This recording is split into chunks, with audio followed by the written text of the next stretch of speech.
Good morning. We are here with Dr. White back on our Superintendent Sit Down podcast to talk to you guys a little bit about money. We all love money. We all love spending money and collecting money. But today we're going to talk to you a little bit about school finance and school money, and also a new House bill that you all may be familiar with or have heard about with House Bill 581.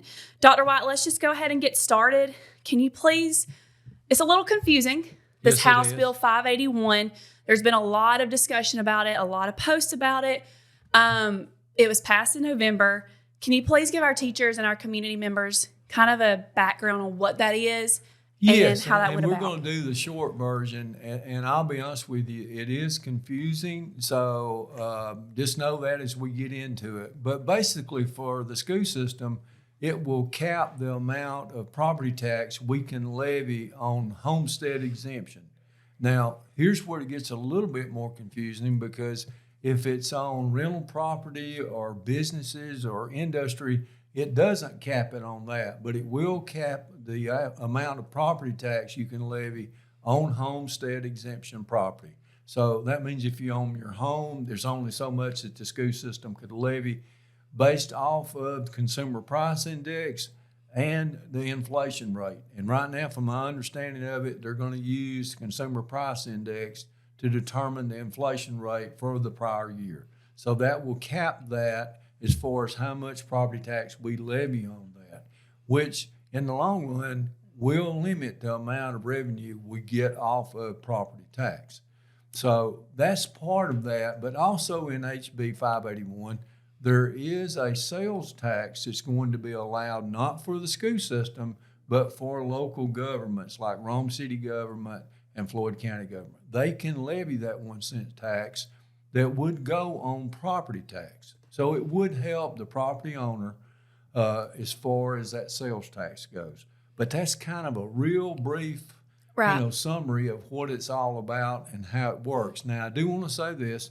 The Floyd County Board of Education has decided that the school system will not opt out. So we're going to be doing this, and we're going to be looking at what's going on and how we go forward and how we do things.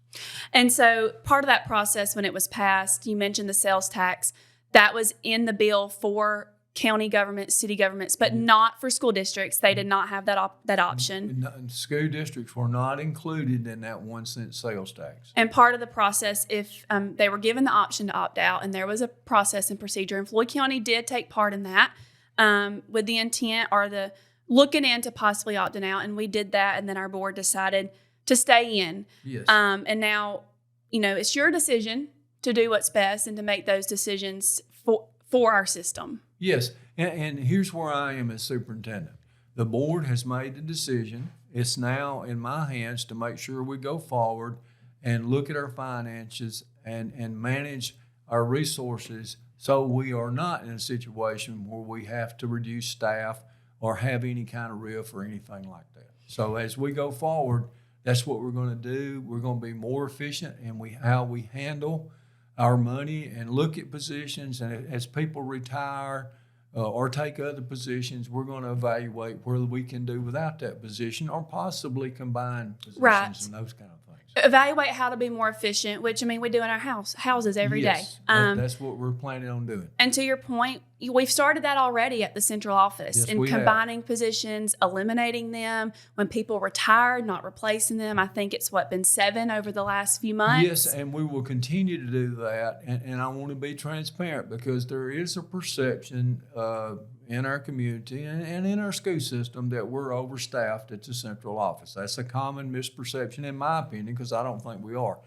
But we are looking at those positions and how we can combine and eliminate positions. And as you said, I think it's 7 so far, but there will be more to come. Right. So, and the ultimate objective of this will be to protect the classroom. Right. And what goes on in our classroom and teaching our kids and making sure they get the right kind of instruction and right support that they need to be successful as students. And every decision that I've, been a part of that you've made, that is your focus, is our students and our teachers. So I know that's where your focus is going to be. Is our main priority in our school system. Before we transition into school finance for the last segment, I think it's also important to note that the school system and the Board of Education, we do not assess your property value. We do not do property assessments. There are a lot of misconceptions about this. This comes from the tax assessor's office. They do the property assessments. And what has been the complaint is the value of people's property, their houses has gone up.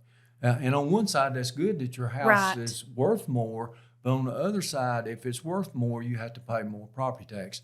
We do not have anything to do with property assessment. We do control the millage rate for the school system, which is at a 23-year low. It's 17.141, and that's a 23-year low, and the board will continue to look at how they can reduce that. All righty. So transitioning a little bit, we're still talking money. School finance. There are different pots of money, you know. Yes, there are. A lot of households have one pot or maybe two for spending and saving and whatnot. School, there's multiple. I mean, you have your general fund, your local funds, your state funding, your federal funding, and then other sources like SPLOST and eSPLOST. Yes. Now, with SPLOST and eSPLOST, you cannot use those funds for personnel or other operations. Or daily operations or personnel. Right. And let's look at some examples for eSPLOST. And if you want to look around the Floyd County school system right now, look at all 4 of our high schools and the turf field synthetic tracks, the 2 new field houses at Armurchie and Coosa. It can be spent on those kind of things. It can be spent on technology. Okay. It could be spent on school safety if we're buying safety, and some of our cameras and stuff tie into safety. Mm-hmm. So those kind of things it can be spent on. We cannot use that to fund our daily operations or to pay personnel.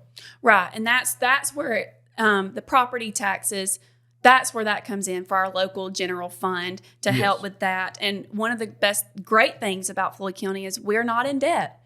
You know, we've been great financial stewards, making tough decisions to close some schools and to shift some things around, but we're not in debt, and we don't owe anyone money.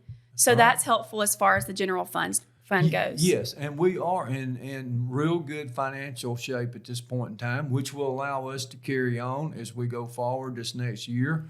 I want our staff and everyone to know that we're not expecting any major personnel cuts at all. And we'll go back to, we're going to look at positions and see if we can combine those and those kind of things. But we are not looking at having a major cut as far as personnel goes. And so because of the fact we are in good financial shape. And moving forward, we just need to keep that in mind and going back to evaluating how we can be more efficient and kind of monitoring where things go. So yes, different pots of money, state, federal. We were blessed with some federal money for the COVID money. The COVID money's gone. Yes, it's gone. But there's just different pots of money that I think is important for everyone to understand that, yes, we have some money here, and yes, we might be building a new facility for one of the schools, but they're different pots. And we cannot pay teachers that way. We cannot use different resources depending on where the money goes. That's exactly right. Anything else that you think it's important for our teachers and community to know about school finance? Just the fact, once again, that we are in good financial shape. Mm-hmm. And as we go forward, we're going to look at ways to be more efficient. And as always, as I said earlier, my goal as superintendent is to protect the classroom and make sure that our students are getting the best instruction possible. And I know we'll do that. I mean, I just got to say, under your leadership, Dr. White, that is your goal. And everything you do is for the kids and for the teachers. And I want our teachers and our community to know that. Working with you has been such an honor, and seeing it, even in tough decisions. I appreciate your leadership and all that you do. It's not easy. I get that. And this is not an easy subject, and it's kind of confusing.